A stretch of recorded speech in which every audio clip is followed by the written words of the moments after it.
हम नहीं चाहते, लेकिन फिर भी हमारे मन में गंदे ख्याल आते रहते हैं। लेकिन क्यों? मन हमारा सबसे बड़ा मित्र है और मन ही हमारा सबसे बड़ा शत्रु। जब हम अपने मन के अनुसार चलते हैं तो मन हमें भटका देता है, और जब हम मन को संतुलित कर लेते हैं तो हमें जीवन में सब कुछ मिल जाता है। हम अपने मन में आने वाले गंदे विचारों को रोकने की कोशिश करते हैं, लेकिन जितना हम रोकते हैं उतने ही अधिक ये विचार हमारे अंदर प्रवेश करते हैं। आप किसी चीज से जितना दूर भागोगे वह चीज उतनी ही ज्यादा आपके पास आएगी। इसलिए उस चीज से दूर ना भागें, बल्कि उस पर संतुलन बनाए रखें। लेकिन क्या आपने कभी सोचा है ये गंदे विचार आते क्यों हैं और इन्हें खत्म करने का रास्ता क्या है? आज मैं आपको एक कहानी सुनाऊंगा जो आपको यह समझने में मदद करेगी कि मन की गंदगी को कैसे साफ किया जा सकता है। तो आइए इस कहानी को शुरुआत करते हैं। एक बार एक युवक गौतम बुद्ध के पास आया और गौतम बुद्ध से बोला, हे बुद्ध, मेरे मन में इतने गंदे विचार क्यों आते हैं? मैं नहीं चाहता कि मेरे मन में गंदे विचार आए, लेकिन वासनाक विचार हमेशा मेरे मन में चलते रहते हैं और मैं उनके बारे में सोच सोच कर बहुत परेशान रहता हूँ। ये सब सोचने में मेरी ऊर्जा और समय बर्बाद होता है, और इन्हीं सब विचारों के कारण मैं कभी कभी शांत नहीं रह पाता और हमेशा महिलाओं को देखकर मोहित हो जाता हूँ। खुद को रोक नहीं पाता हूँ। बुद्ध मुस्कुराए और उन्होंने उस युवक से पूछा, क्या तुम जानते हो कि यह वासना क्या है? तब लड़के ने जवाब दिया, हाँ बुद्ध, मुझे नहीं पता कि वासना क्या है, लेकिन हाँ, ये जो भी है बहुत बुरी चीज है। तब बुद्ध ने उस युवक से कहा, सबसे पहले तुम्हें यह समझना होगा कि जो कुछ भी हमारे अंदर स्वाभाविक रूप से है वह बुरा नहीं है। इसकी हमारे जीवन में किसी न किसी रूप में आवश्यकता पड़ती है। वासना कोई बुरी चीज नहीं है, यह हमारे मन की एक भावना है जो हमें किसी न किसी चीज की कमी का एहसास कराती है, और फिर हम उस चीज को पाने के लिए उस चीज की ओर आकर्षित हो जाते हैं। जैसे अगर आपके पास पैसे की कमी है तो आपके मन में पैसे पाने की इच्छा होती है, वासना जागेगी। इसका मतलब यह नहीं है कि वासना बुरी है, बल्कि यह हमारे मन की एक तरह की जरूरत का एहसास है, और जब यह जरूरत शारीरिक होती है तो हम इसे काम वासना कहते हैं। युवक ने गौतम बुद्ध से कहा, बुद्ध, मैं वासना का अर्थ तो समझ गया हूँ, लेकिन आप ही बताइए कि यह कहाँ से आती है और कैसे आती है। गौतम बुद्ध ने कहा कि वासना कहीं से नहीं आती, यह हमारे अंदर ही है और इसका होना भी जरूरी है, तभी मानव जाति का विस्तार होगा। युवक ने कहा, जब यह हमारे अंदर है और जरूरी भी है तो लोग इसे गलत क्यों कहते हैं? बुद्ध ने कहा, यही समस्या है, लोगों ने वासना के बारे में गलत सोच रखी है। वे इसे छुपाने और दबाने की कोशिश करते हैं। वासना गलत नहीं है, लेकिन वासना का गलत तरीके से उपयोग करना गलत है। लोग जो पसंद करते हैं उसके लिए जीना शुरू कर देते हैं और हर समय उसी के बारे में सोचते रहते हैं, लेकिन यह सब गलत है। बुद्ध ने युवक से कहा, क्या तुम्हें पता है कि जानवर भी सेक्स करते हैं? युवक ने उत्तर दिया, हाँ बुद्ध, जानवरों में भी वासना होती है, क्योंकि जानवर भी अपनी पीढ़ी को आगे ले जाएंगे। बुद्ध ने कहा, तो फिर हम जानवरों की वासना को गलत क्यों नहीं कहते? युवक ने कहा, मैं नहीं जानता, महात्मा आप ही बताइए। गौतम बुद्ध ने कहा कि जानवर अपनी वासना का उपयोग सुख के लिए नहीं करते, बल्कि वे अपनी वासना का उपयोग केवल संतान प्राप्ति के लिए करते हैं। प्रकृति ने जानवरों को इतनी समझ नहीं दी है कि वे वासना को अपनी खुशी का आधार बना सके, जबकि मनुष्य अपनी समझ के आधार पर प्रकृति में पाई जाने वाली हर चीज का उपयोग अपनी खुशी के लिए करता है। हम इंसानों ने काम और वासना को अपनी खुशी का जरिया बना लिया है, जबकि प्रकृति ने हमें अपने वंश को आगे बढ़ाने के लिए दिया है। लेकिन मनुष्य ने इसे अपने जीवन का अंतिम लक्ष्य बना लिया है, और वासना को बेलगाम होने देना गलत है। हम हावी क्यों हैं? यह बेलगाम क्यों हो जाता है? तब गौतम बुद्ध ने कहा, अब मैं जो तुम्हें बताऊंगा उसे ध्यान से सुनो। तुम्हें वासना का पूरा खेल समझ में आ जाएगा। तुम्हें तुम्हारे सभी सवालों के जवाब मिल जाएंगे। तुम्हें बस ध्यान से सुनकर समझना होगा। तब गौतम बुद्ध ने युवक से कहा कि एक समय की बात है, गुरु और उनके शिष्य एक आश्रम में रहते थे। शिष्य प्रतिदिन दीक्षा लेने के लिए आश्रम से बाहर गांव में जाते थे। जो शिष्य भिक्षा लेने के लिए गांव में जाता था, रास्ते में एक नदी पड़ती थी जिसे होकर वह प्रतिदिन गुजरता था। एक दिन उसने एक लड़के को पेड़ के पीछे छुपे हुए देखा। वह लड़के के पास गया और पूछा, भाई तुम इस पेड़ के पीछे छिपकर क्या देख रहे हो? लड़के ने कहा, अरे क्या तुम्हें दिख नहीं रहा जो मैं देख रहा हूँ? उसकी नज़र नदी पर पड़ी तो वहाँ कुछ लड़कियाँ पानी भर रही थी। लड़कियाँ 14-15 साल की होंगी। तब शिष्य ने लड़के से कहा, अरे भाई वहाँ तो लड़कियाँ पानी भर रही हैं, इसमें छिपने की क्या बात है? तभी लड़का शिष्य की ओर देखता है और उससे कहता है, अरे मूर्ख, क्या तुम देख नहीं सकते कि मैं क्या कर रहा हूँ? वे परियां नदी से पानी कैसे खींच रही हैं, जरा उसके भावों को देखो, उसके कोमल शरीर को देखो। बर्तन उठाते समय उसकी पतली कमर कैसे लचकती है और उसके बाल उसकी कमर पर ऐसे लहरा रहे हैं मानो सुंदरता बिखरी हुई हो। शिष्य फिर से नदी की ओर देखता और इस बार वह देखता ही रह जाता। अब तक उसे कुछ भी दिखाई नहीं दे रहा था और वह बिल्कुल निडर था। उसे किसी बात का डर नहीं था, लेकिन अब वह छिपने लगा और उन लड़कियों को ऐसे देखने लगा जैसे उसने कोई अपराध किया हो। और जब वह छिपकर उन लड़कियों को देख रहा था तो वह अंदर से कांपने लगा। मैं क्या कर रहा हूँ? मैं जो कुछ भी कर रहा हूँ वह सही नहीं है, मुझे यहाँ से चले जाना चाहिए। और वह फिर जल्दी से चला जाता है। फिर वह आश्रम पहुँचता है। आश्रम में जाकर वह अपने काम में व्यस्त हो गया, लेकिन जो उसने अभी देखा था वह बार बार उसकी आंखों के सामने आ रहा था। उसके दिमाग में वही दृश्य घूम रहा था। यही देखने को उसका मन ललचाया। उसका किसी भी काम में मन नहीं लगता था। वह प्रतिदिन सुबह सुबह भिक्षा लेने के लिए आश्रम से निकल जाता था और नदी के पास स्थित एक पेड़ के पास जाता। वहां पर एक लड़का पहले से ही मौजूद होता था और वह छिपकर अपने साथ लड़कियों को देखता था। वह प्रतिदिन ऐसा करने लगा। उसका मन अब किसी काम में नहीं लगता था। वह सदैव किसी न किसी विचार में डूबा रहता था। वह आश्रम का कार्य भी ठीक से नहीं कर पाता था। वह ना तो ठीक से सो पाता था और ना ही ठीक से खा पाता था। उसका मन बेचैन था। उसका मन बार बार उन लड़कियों की खूबसूरती देखने को ललचाया करता था। जब गुरु शिक्षा दे रहे थे तब भी उसका मन किन्हीं अन्य विचारों में खोया हुआ था। गुरु ने अपने शिष्य की ये हरकतें देखी तो एक दिन गुरु ने शिष्य को अपने पास बुलाया और कहा कि आज से मैं भी तुम्हारे साथ भिक्षा मांगने चलूंगा। तुम और मैं एक साथ भिक्षा मांगने जाएंगे। तभी शिष्य ने गुरु को मना करते हुए कहा कि नहीं गुरुदेव, आप क्यों परेशान हो रहे हैं? मैं ठीक से भीख मांग सकता हूँ। गुरु ने शिष्य से कहा, ठीक है, तुम अकेले ही भिक्षा मांगने जाओ। इसके बाद शिष्य भिक्षा मांगने के लिए निकल गया। शिष्य के जाने के बाद गुरु भी आश्रम से बाहर निकल गए और शिष्य का पीछा करने लगे कि वह कहाँ जाता है और क्या करता है। ये सब देखने के लिए उसका पीछा करने लगे। थोड़ी दूर जाने पर गुरु ने देखा कि उनका शिष्य एक अपराधी की तरह एक लड़के के साथ पेड़ के पीछे छिपा हुआ है और छिपकर कुछ देख रहा है। गुरु भी अपने शिष्य के पीछे यह देखने के लिए खड़े हो गए कि उनका शिष्य क्या देख रहा है, जिसके लिए वह अपराधियों की तरह पेड़ के पीछे छिपा हुआ है।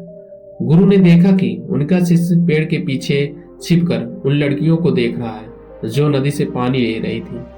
तब गुरु ने शिष्य से कहा, लड़कियों से भी भिक्षा मांगोगे क्या? गुरु की आवाज सुनकर शिष्य का मन घबरा गया और उसे पसीना आने लगा। वह ऐसे कांप रहा था जैसे किसी चोर को पकड़ते समय उसे रंगे हाथों पकड़ लिया गया हो। उसकी हालत खराब हो गई हो। वह कुछ भी बोलने में असमर्थ था। शिष्य के साथ जो लड़का था वह भाग गया, जिससे शिष्य और भी घबरा गया।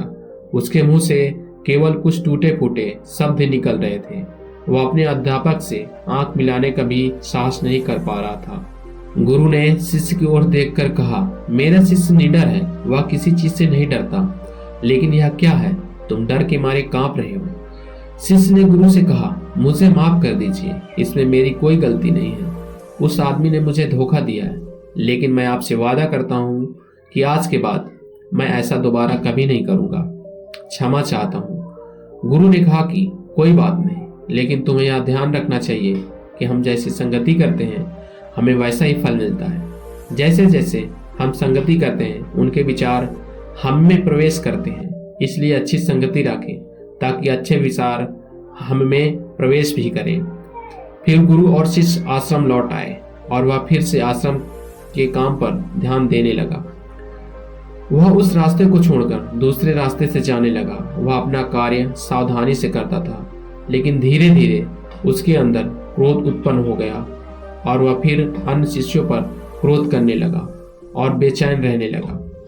अब वह ठीक समय पर भोजन भी नहीं करता था, वह खाना भी बहुत कम खाता था। एक रात गुरु शिष्य के पास आए और उसे बोले कि तुमने मुझसे वादा किया था कि तुम अपने मन को वश में रखोगे। आपने अब तक कितनी बार अपना वादा तोड़ा है।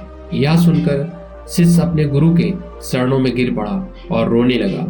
उसने रोते हुए कहा कि गुरुदेव, मैं कई बार अपना वादा तोड़ चुका हूँ, फिर वादा करता हूँ, लेकिन हर बार मैं अपना वादा तोड़ देता हूँ। यह बिल्कुल भी मेरे वश में नहीं है। मैं अपने मन से सभी बुरे विचारों को बाहर निकालने की बहुत कोशिश करता हूँ, लेकिन चाहकर भी ऐसा नहीं कर पाता। तब गुरु ने शिष्य से कहा, मेरे साथ आओ। गुरु शिष्य को आश्रम के बगीचे में ले गए और शिष्य से कहा, देखो, यहाँ कुछ नाले हैं जिनसे होकर नदी का पानी इन पौधों में आ रहा है और यह पानी लगातार बह रहा है। क्या आप इस पानी का बहाव रोक सकते हो? शिष्य ने कहा, हाँ गुरुदेव, मैं इस प्रवाह को रोक सकता हूँ। तब शिष्य ने मिट्टी उठाकर उस नाले के किनारे डाल दी। वह पानी थोड़ी देर के लिए रुका और फिर थोड़ी देर बाद उस रेत के ऊपर से पानी आने लगा। गुरु ने शिष्य से कहा, ये क्या है? ये पानी रुका ही नहीं। उसने फिर कुछ कंकड़ उठाए और नाली में फेंक दिए और फिर पानी थोड़ी देर के लिए रुक गया, लेकिन फिर कुछ देर बाद उन कंकड़ पत्थर के ऊपर से पानी निकलने लगा। गुरु ने कहा, शिष्य, क्या हुआ? पानी फिर आ गया। आप कह रहे थे कि रोकेंगे। क्या हम किसी चीज को पूरी तरह से रोक सकते हैं? तब शिष्य ने कहा, कोई बात नहीं गुरुदेव, मैं पानी रोककर तुम्हें दिखाऊंगा। फिर वह एक बड़ा पत्थर लाया और नाली पर रख दिया। पानी रुक गया। तब शिष्य ने गुरु से कहा, देखिए गुरुदेव, मैंने कहा था कि मैं रोकूंगा। मैंने पानी रोककर दिखाया। मैंने आपकी बात पूरी कर दी। गुरु मुस्कुराए और बोले, अच्छा, ध्यान से देखो, पानी रुक गया है। क्या यह पीछे नाली तोड़कर बाहर आ गया है और अगल बगल से बह रहा है? और ध्यान से देखिए, यह इस पत्थर के सामने भी आ गया है और यह पानी अपना रास्ता बदलकर फिर से आगे की ओर बह जाएगा। फिर कुछ देर बाद वही हुआ। तब गुरु ने शिष्य को समझाया, आपके साथ भी ऐसा ही हो रहा है। आप बार बार प्रयास कर रहे हैं, लेकिन हर बार आपका प्रयास टूट रहा है और टूटता ही रहेगा। यह पत्थर तुम्हारा पुरुषार्थ है और यह जल तुम्हारा विचार है।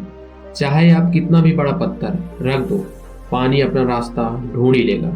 यह देखकर शिष्य ने पूछा, हे गुरुदेव, क्या कोई रास्ता नहीं है जिससे मैं गंदे विचारों से बाहर निकल सकूं? गुरु ने कहा, एक रास्ता है। यह पानी जिस नदी से आ रहा है, आप केवल वहां से इस पानी का मार्ग बदल सकते हैं। गुरु ने शिष्य को एक नदी से पास ले गए जहां से पानी उस बगीचे में आ रहा था।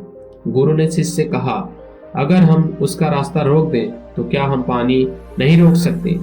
शिष्य ने कहा, गुरुदेव, ऐसा अवश्य हो सकता है। मैं यहाँ से इस पानी को बंद कर देता हूँ, फिर सामने नाली में पानी नहीं जाएगा और फिर बगीचे में पानी नहीं जाएगा। तब गुरु ने शिष्य से कहा, यदि बगीचे में पानी ही नहीं रहेगा तो पेड़ पौधे को पानी कहाँ से मिलेगा? उन पेड़ पौधों को भी पानी की जरूरत होती है। तब शिष्य ने सोचा और कहा, यह बात मेरे दिमाग में कभी नहीं आई। इस पानी का बगीचे में जाना भी जरूरी है। गुरु ने कहा, और उनमें से कुछ पेड़ पौधे ऐसे भी हैं जिन्हें रोजाना पानी की जरूरत होती है। वे सूख कर मर जाएंगे। हमें पानी खोलना ही पड़ेगा। गुरु की बात सुनकर शिष्य ने पानी के लिए रास्ता खोला तो गुरु ने पूछा, यदि हम इस नदी का सारा पानी बगीचे की ओर मोड़ दें तो क्या होगा? शिष्य ने उत्तर दिया, गुरुदेव, वे सब पिघल जाएंगे और कुछ भी नहीं बचेगा। गुरु मुस्कुराए और बोले, आप ये समझिए, हमें कुछ भी रोकना नहीं है, बस हमें हमेशा संतुलन बनाए रखना है। पौधे कम पानी से भी और अधिक पानी से भी नष्ट हो जाते हैं। हमारा जीवन संतुलन पर चलता है। गुरु ने शिष्य से कहा, अगर मैं तुम्हें आम के बारे में कुछ ऐसा बताऊं जो तुम्हें नहीं सोचना चाहिए तो तुम्हारे दिमाग में सबसे पहले किसकी तस्वीर आएगी? गुरु ने कहा, जब हम अशुद्ध विचारों को बलपूर्वक रोकने का प्रयास करते हैं तो वे और अधिक मजबूती से हमारे अंदर प्रवेश कर जाते हैं। इसलिए हमें कभी भी उन्हें दबाने की कोशिश नहीं करनी चाहिए। तब गुरु ने शिष्य से कहा, बुरे लोगों की संगति के कारण भी हमारे मन में गंदे विचार आते हैं। कई बार कामुकता हमारे अंदर नहीं होती, लेकिन कुछ अश्लील लोगों के साथ रहने के कारण वह हम पर हावी हो जाती है। तब शिष्य ने कहा, गुरुदेव आप सही कह रहे हैं, मैं रास्ता भटक गया था। तब वह शिष्य उस रात बहुत शांति से सोया। सुबह उसने अपना काम पूरे मन से किया और फिर सुबह वह भिक्षा लेने के लिए उसी रास्ते से चला गया जहां वह लड़का अभी भी पेड़ के पीछे छिपकर उन लड़कियों को देख रहा था। शिष्य उसे नदी पर ले गया जहां लड़कियां पानी भर रही थी। उन्होंने उन लड़कियों से पानी मांगा और उनमें से एक लड़की उन्हें पानी दिया और शिष्य के पैर छुए। शिष्य ने उन्हें आशीर्वाद दिया कि आप स्वस्थ रहें ताकि मानसिकता सकारात्मक ऊर्जा से भर जाए। उसके चेहरे पर ऐसी मुस्कान आई मानो उसे कोई खोई हुई चीज वापस मिल गई हो। वह अपने रास्ते पर वापस जाने लगा। तभी पेड़ के पीछे छिपा लड़का पीछे से आया। वह शिष्य के पास आया और बोला कि क्या बात है, आज आपने करीब से देखा है, तुम तो मुझसे भी आगे निकल गए। तब शिष्य ने कहा, हम हमेशा दूसरों को देखने में लगे रहते हैं। किसी ऐसे व्यक्ति को बताएं जो आपको पसंद हो। अगर वह भी तुम्हें पसंद करती है तो शादी कर लो और उससे पहले तुम कुछ बन जाओ। अपने आप को पहचाने, इस तरह अपना समय बर्बाद न करें। फिर वह लड़का उस शिष्य से रोज मिलने लगा और उसने उस लड़के को नदी पर न जाने के लिए प्रेरित किया और फिर वह लड़का अपने जीवन में कुछ बनने के लिए संघर्ष करने लगा।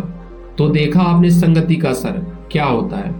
अपनी संगति बदलो, अपने विचार बदलो। गुरु ने शिष्य से पूछा, क्या तुम्हें तुम्हारे सभी प्रश्नों के उत्तर मिल गए हैं? तब शिष्य ने कहा, हाँ महात्मा जी, धन्यवाद। तब गुरु ने शिष्य से कहा कि जब तुम्हारे मन में गंदे विचार आए तो खुद को दोषी मत मानना। यह शरीर है और यह सब इतने हजारों वर्षों से सीखा है। यह सिर्फ आपके सोचने या शपथ लेने से टूटने वाला नहीं है, बल्कि आपके पास वह शक्ति है, वह ऊर्जा है जिसका आपको संतुलन में उपयोग करना है। आप एक जीवित ऊर्जा हैं जो कुछ भी अनुभव करने के लिए स्वतंत्र हैं। इसलिए आप स्वयं को जानते हैं। इस कहानी से हमें यह सीख मिलती है कि हमारे विचार बहुत महत्वपूर्ण हैं। हमारे विचार ही हमारे भविष्य की दिशा तय करते हैं। हमें अपने मन में पूरी ताकत से सकारात्मक विचारों को अपनाना चाहिए ताकि हम सही दिशा में आगे बढ़ सकें।